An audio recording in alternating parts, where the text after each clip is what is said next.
Yeah, this particular job had about 15 significant variables that we had to consolidate together so that it all worked together.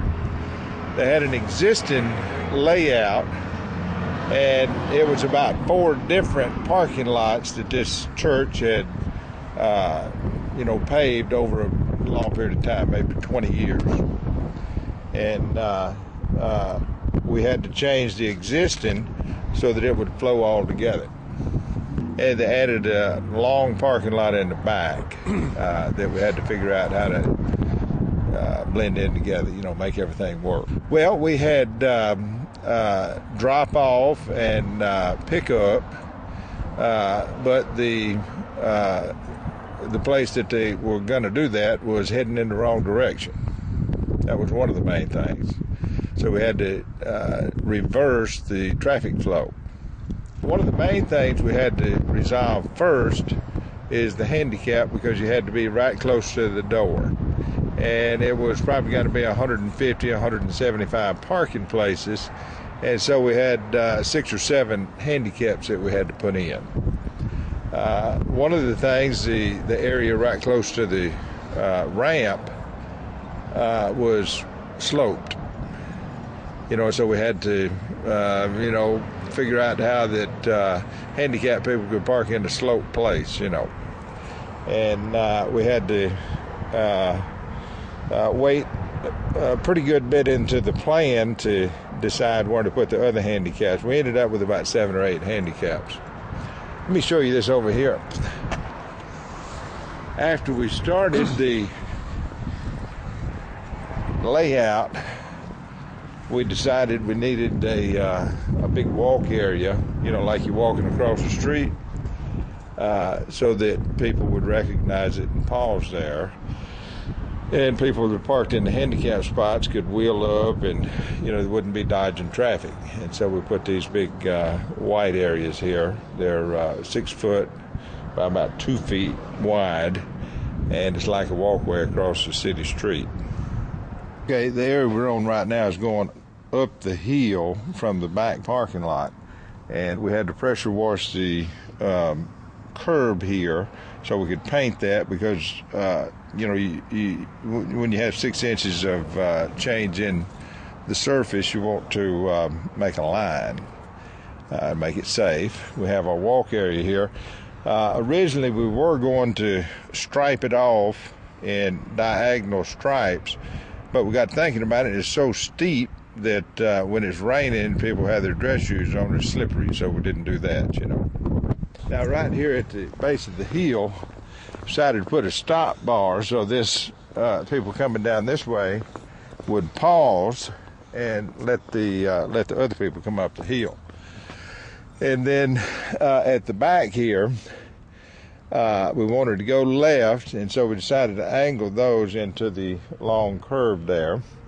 And we angled the opposite direction, the others, and put our arrows, and the parking places directly in front of the drive coming down the hill we made straight, because that's the way they would park. Now right here is a long curve in the back, and if you look down here, it's not just exactly straight. And so what we had to do is we had to measure off of the building and get our parking on the other side started, and then measure the drive-through, and then snap lines so that we could have the end of the line straight, and then however they fell into the curb, we went with that, say, make it look straight. Yeah, you can see here this steel wall. This is the most narrow area. And so we had to put parallel spaces, a couple of parallel spaces here, before we could go on the angle again, you see, because there's only about 12 feet across there, and you need 18 feet for an angle spot from the back of the line to the front of the car. And on the drive area, we decided that there could be some confusion which way to go, and so we had a middle line, 2 or 3 places here, so they would realize that it was two-way. Now this was a challenge. This is an odd area, and you needed a little bit more turning room. You needed to be able to get in and then back out on both sides of it. And so we made this 1, 2, 3, 4, 5, 6, 7 spots. We would have wasted area if we'd have tried to put angles in through here. And to tie all that in, we had to put these dash marks. We'd go 7 feet and then 3 feet and then 7 feet and then 3 feet, so it would look like it would preserve the lane for our traffic flow. Now, coming out to the street, we had to bust the curb out and had to make a visual lane.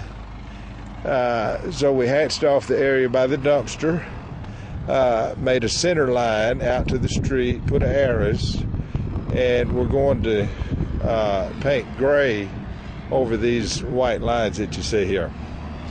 And we painted both sides of the curb here in the top so they wouldn't run over this curb, and then we just simply repainted an existing parking lot here at the corner of the street here and painted it all yellow. It had been white, and we painted it yellow so that it all blend together. Years ago I painted this parking lot, and it was an odd layout as well because nothing was square on it, and they said they'd had a, you know, they used it and it worked out good for them. Now this is a tight area coming to the corner of the church building. We want people to come in and go out. And we don't want to get too close to the bushes, you see, so I put that little zone. And we put a no parking zone out here because they would obstruct traffic both ways if we continued that on. And what we're going to do here is we're going to put a white bar, 30-inch white bar, across here. We're going to have it in 3 different directions. And then they're going to put a stop sign here for the ones coming onto the parking lot. Now, the ones coming off of the parking lot, they can either go out to the street, go out into the traffic, or either make another circle around the building, you see.